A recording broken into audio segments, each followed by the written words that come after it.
तो आज की क्लास में हम पढ़ेंगे स्थानीय शासन। क्या पढ़ेंगे? स्थानीय शासन। इससे पहले वाला जो हमारा चैप्टर था, इससे पहले वाला हमारा चैप्टर कौन सा था? संघवाद। क्या था? संघवाद, जिसमें हमने क्या पढ़ा था? संघवाद। इससे पहले वाला जो चैप्टर था हमारा वो क्या था?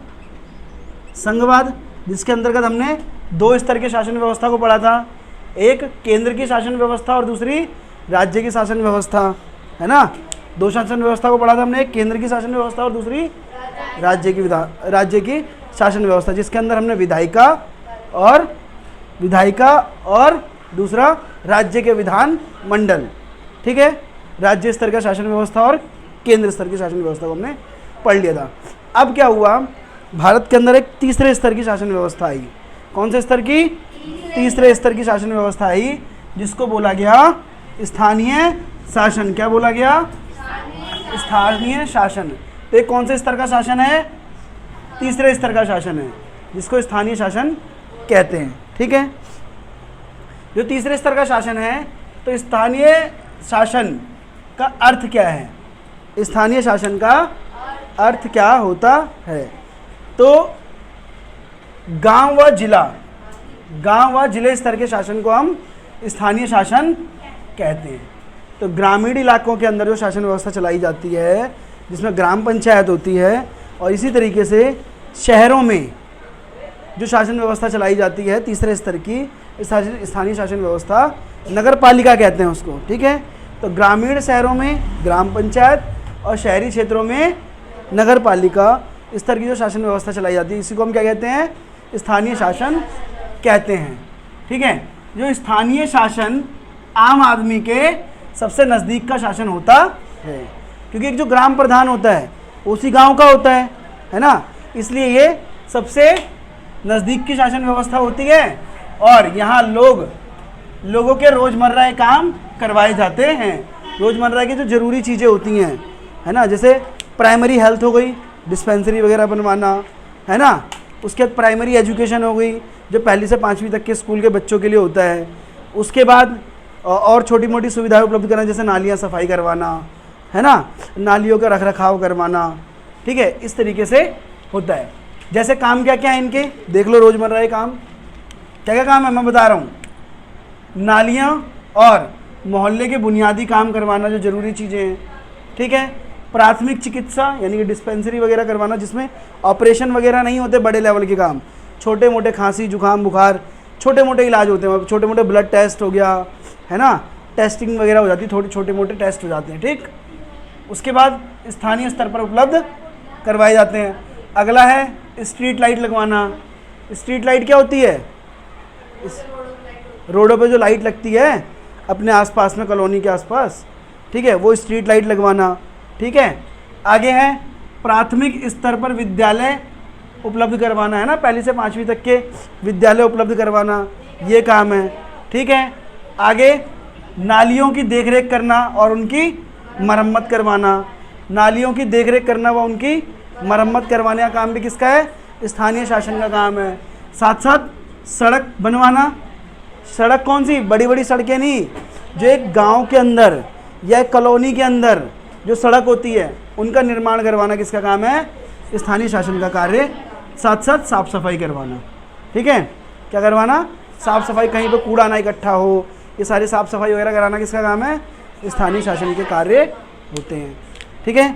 अब स्थानीय शासन के विषय क्या क्या हैं? स्थानीय शासन के क्या विषय हैं? देखो, रोज़मर्रा की ज़िंदगी से जुड़े समस्याएं। कौन सी? वही रोज़मर्रा से जुड़ी समस्याएं जो ये सारी हैं, इन चीज़ों का उपलब्ध करवाना, ठीक है। साथ साथ इसका और क्या विषय है? तो और एक विषय ये है इसका, एक बेहतर शासन और जनहितकारी प्रशासन। कैसा हो? एक बेहतर शासन हो और जनहितकारी प्रशासन हो। प्रशासन मतलब अच्छी व्यवस्था हो, वहाँ पर शासन व्यवस्था हो, ठीक है। प्रशासन के लिए स्थानीय समस्याओं का ज्ञान जरूरी है, ठीक है। और अगला क्या है? स्थानीय शासन का फ़ायदा। क्या? स्थानीय शासन के कुछ फ़ायदे हैं, वो क्या है?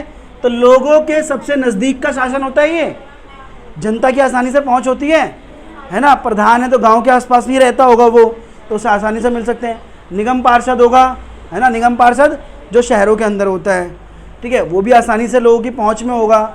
ठीक है, तो उसके लिए क्या होता है, लोगों के सबसे नज़दीक होता है, जिसके कारण समस्याओं का समाधान क्या होता है, बहुत तेज़ी से हो जाता है। समस्याओं का समाधान क्या होता है, बहुत तेज़ी से होता है और उसमें खर्च भी कम होता है। ठीक है, समस्याओं का समाधान आसानी से हो जाता है क्योंकि उस गांव का जो प्रधान होगा वो गांव के लोगों की बातें सुनेगा और जो सबसे मूलभूत सुविधाएं, मूलभूत ज़रूरतें होंगी, सबसे जो ज़्यादा समस्या वाली बात होगी, उस पर पहले कार्य किया जाता है। क्लियर है इतना?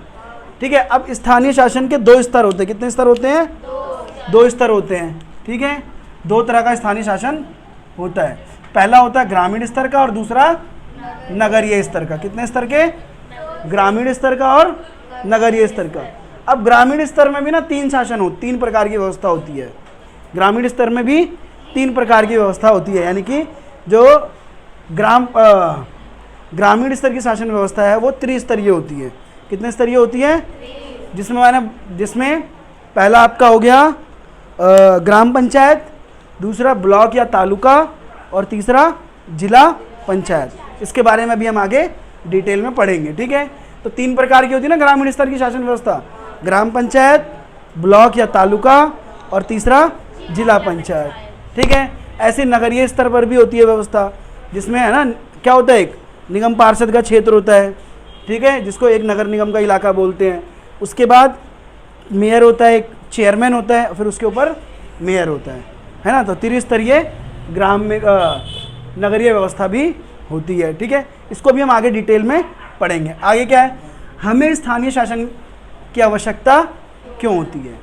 हमें स्थानीय शासन व्यवस्था की आवश्यकता क्यों होती है? तो देखो, जो हमारे देश के अंदर जो 2 व्यवस्थाएं, एक राज्य की जो व्यवस्था है और एक केंद्र स्तर की जो व्यवस्था है, उसके अंतर्गत हर किसी की पहुंच नहीं होती है ना। इसीलिए हमें स्थानीय शासन की जरूरत पड़ती है और एक मजबूत लोकतांत्रिक व्यवस्था कायम करने के लिए। जब ग्रामीण स्तर से लोग जुड़े रहेंगे राजनीतिक व्यवस्था के अंदर, है ना, तो उससे आगे चल के जो राज्य स्तर की या केंद्र स्तर की राजनीति है उस पर भी लोगों को विश्वास होगा। समझ में आया? आगे क्या है, स्थानीय शासन में राजनीतिक और आर्थिक भागीदारी होती है। स्थानीय शासन के अंतर्गत जो लोगों की, जो ग्रामीण लोग होते हैं, है ना, यानी कि स्थानीय लोग जो होते हैं, आसपास के जो लोग होते हैं, सीधा उनकी भागीदारी होती है कि नहीं होती है? हाँ, अपना प्रधान चुनने में या अपने क्षेत्र में कार्य कराने में, दोनों में स्थानीय लोगों की पूरी पूरी भागीदारी होती है। क्योंकि स्थानीय शासन में वही कार्य तो कराए जाते हैं जो गांव के लोगों को ज़रूरत होती है, और हर गांव में, हर ग्राम पंचायत में अलग अलग चीज़ों की ज़रूरत होती है, अलग अलग समस्याएं होती हैं।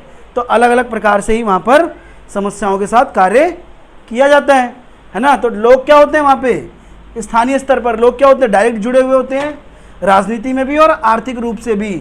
वहाँ पर क्या काम होना है, क्या नहीं होना है, वहाँ पर सब कुछ वहाँ के लोग डिसाइड करते हैं। तो एक लोकतांत्रिक व्यवस्था भी बनकर तैयार होती है। ठीक है, साथ साथ और क्या होता है, जन कल्याणकारी, क्या चीज़, जन कल्याणकारी कार्य कौन से होते हैं, जिसमें लोगों का फायदा होता है, जनता को कुछ सुविधाएं दी जाती हैं। ठीक है, तो जन कल्याणकारी कार्यों को सफल व तीव्र गति से करने के लिए स्थानीय शासन जो है वो मदद करता है। क्योंकि एक मान लो विधायक है या सांसद है, वो क्या गांव के अंदर आकर थोड़ी ना देखेगा कि यहाँ पर सड़कें बनी है कि नहीं बनी है। उनके लिए बहुत भारी कार्य हो जाता है वो। ठीक है, इसीलिए, और विधायक के लिए भी ये छोटे छोटे काम जो होते हैं बहुत भारी होते हैं। स्ट्रीट लाइट लगी है कि नहीं, गलियों की सफाई हो रखी है नहीं हो रखी है ना, गलियों में झाड़ू लग रही है कि नहीं लग रही है, कूड़ा उठ रहा है कि नहीं उठ रहा। क्या हर गली, हर मोहल्ले की जानकारी इकट्ठा कर पाना एक विधायक के लिए आसान काम है? नहीं है। इसीलिए स्थानीय शासन को लाया गया, ताकि जो भी जन कल्याणकारी कार्य हैं वो तीव्र गति से हो सके। ठीक है, आपसी सामंजस्य व सफल प्रशासन हेतु। ठीक है, और क्या होगा, जो गांव के लोग हैं, ठीक है, वो आसानी से क्या होंगे, आपस में एक दूसरे से जुड़ के और जो भी उनकी ज़रूरत की चीज़ें हैं वो कार्य वो आसानी से करवा सकेंगे। समझ में आ गया?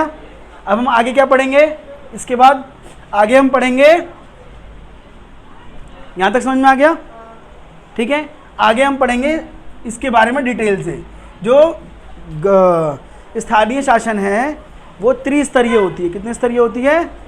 त्रिस्तरीय होती है। ठीक है, इसके बारे में हम पढ़ेंगे।